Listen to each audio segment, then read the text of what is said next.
کندهار ښار د ښاري پراختیا په برخه کې یو ستر او حیاتي ګام پورته کوي.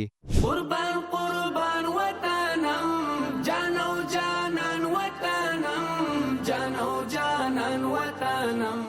کندهار ښاروالي د یوې مهمې او سترې پروژې چارې په چټک او عملي ډول پیل کړي دي. هغه پروژه چې د ډنډ څلور لارې څخه تر باغ پل پورې د جادې پراخول او اساسي رغونه رانغاړي او له کلونو راهیسې د ښاریانو لپاره یوه لویه هیله وه. یا د جاده به د 80 مترو په پلنوالي او 9.5 کیلومتره په اوږدوالي سره په عصري او معیاري بڼه رغول کیږي چې ټولې چارې به یې د 18 میاشتو په موده کې بشپړې سي. زموږ ټول کارونه د ستاندارد او د ډیزاین مطابق په مخ ځي. انشاءالله تعالی 100% اطمینان ورکوو چې په ښه کیفیت سره کار کوو او په ښه کوالټي مو کار روان کړی دی مطابق د نقشې او مطابق د ډیزاین. د دې جادې بشپړېدل به نه یوازې د ښاري نظم د ټینګښت لپاره حیاتي اهمیت ولري بلکې د ښاري هوساینې، د موټرو په تګ راتګ کې اسانتیا، د ژوند کیفیت لوړوالی او د ولس ورځنی راحت تضمین کړي. د پروژې پیل د ولس په منځ کې د خوشحالي، امید او ویاړ احساس راپورته کړی او هر څوک د دې سترې پروژې د بشپړېدو لپاره هیلهمند دي.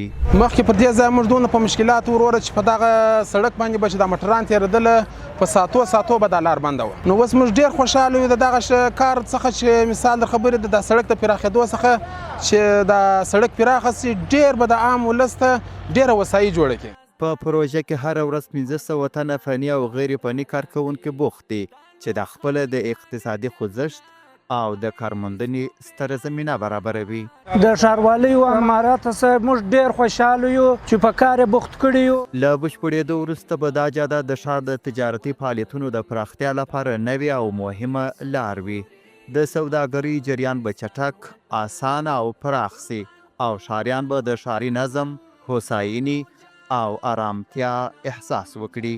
دا پروژه د ښاري پراختیا، اقتصادي ودې او د ترانسپورتي نظام د پیاوړتیا لپاره یو بنسټیز بدلون دی او کندهار ښاروالي ژمنه کوي چې د ښار د پرمختګ، هوساینې او روښانه راتلونکي لپاره به دا ډول سترې پروژې په لوړ معیار، شفافیت او عصري بڼه عملي کوي.